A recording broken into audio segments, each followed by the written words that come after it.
Il Signore sia con voi.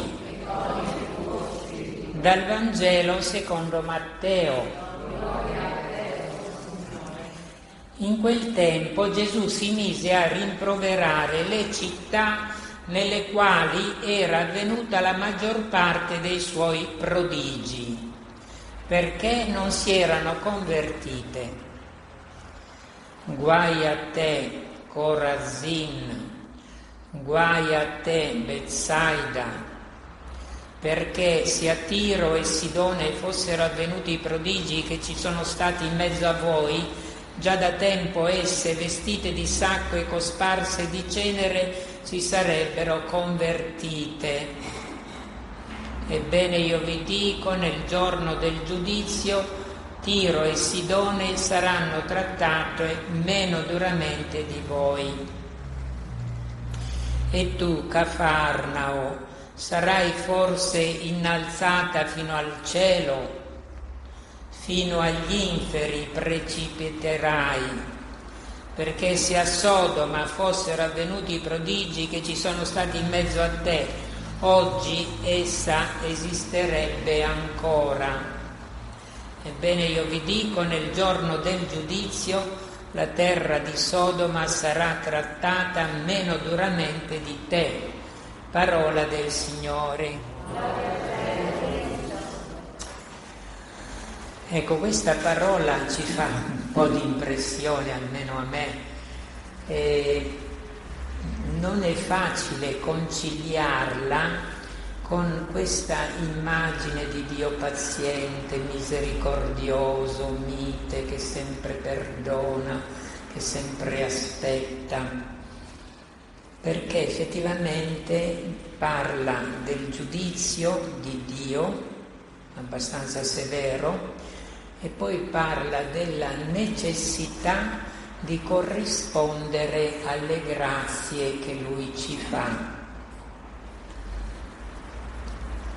Una cosa è certa, che alla fine della vita, in un modo misterioso, anche un po' diverso da come noi lo concepiamo per la terra, ci sarà un giudizio di Dio sulla nostra vita, un giudizio buono ma anche un giudizio vero, un giudizio giusto, che rispetterà fino in fondo la nostra libertà e le nostre scelte.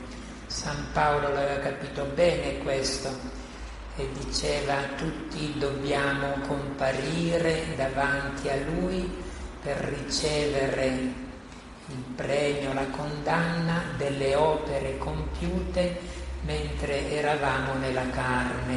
Nella carne vuol dire nel tempo, nella vita umana. Ecco, una volta questa predicazione sul giudizio finale, magari avvolta di tinte un po' troppo scure, era frequente. Nelle antiche basiliche spesso c'era dipinto sulla parete d'ingresso il giudizio universale e i fedeli uscendo dalle chiese vedevano questa immagine. Ecco, poi non so se voi vi ricordate, se lo sapete, ma uno dei 7 doni dello Spirito Santo, l'ultimo, si chiama timor di Dio.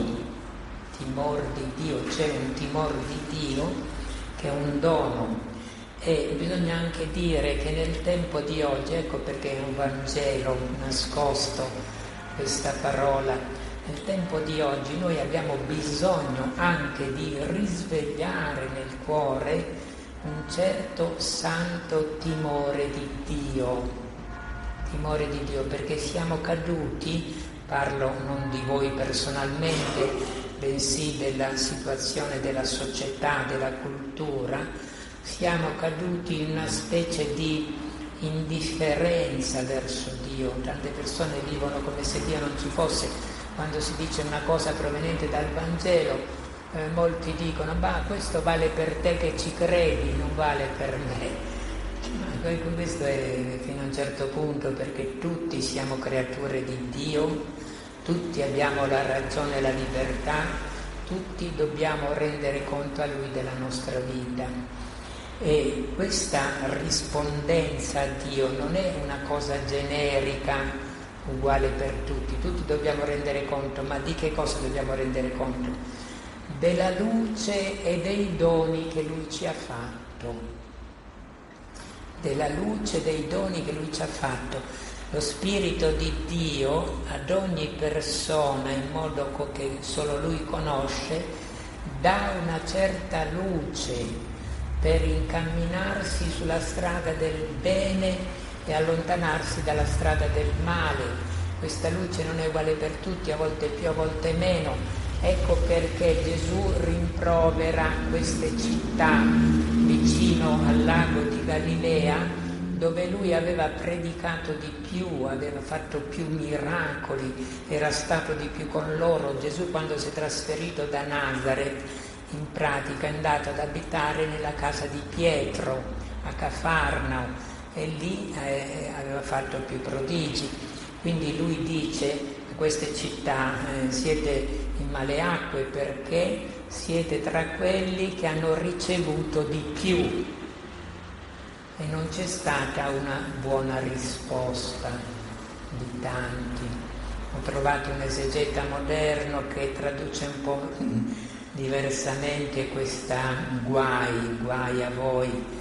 Lui traduce non come un guaio di minaccia, quando noi siamo arrabbiati. Lui dice che poveri voi è un'esclamazione di dolore. Un'esclamazione di dolore: poveretti voi, che brutta fine farete a causa della vostra durezza di cuore. Ecco, comunque poi non cambia tanto alla fine. Gesù soffre, non è lui che manda all'inferno, che castiga, lui soffre delle conseguenze di un uso sbagliato della libertà. E questa è la ragione profonda per cui alla fine della vita diventa eterna l'ultima scelta che noi facciamo, pro o contro Dio. Quella scelta che noi facciamo di fidarci di Dio, di voler stare con Lui, uscirà dal tempo ed entrerà nell'eternità, diventerà eterna, irreversibile. Così anche la scelta di vivere senza Dio, di voltare le spalle a Dio, mentre nella vita terrena queste scelte si possono capovolgere fino all'ultimo minuto. Dopo la morte non ci sarà nessun cambiamento decisivo. Ecco perché la vita terrena, pur sembrando a noi cosa da poco, ripetitiva, un po' così, in verità è una vita importantissima, perché nelle difficoltà che ci sono dobbiamo orientare la nostra libertà verso Dio e ogni giorno decidere di nuovo di amarlo, di conoscerlo e di servirlo. Ecco, e nell'Eucaristia si celebra questo mistero di Dio che viene a noi attraverso il suo Figlio, e se noi partecipiamo con fede, Gesù diventerà in noi la forza per capire e vivere anche questo suo Vangelo. Così sia.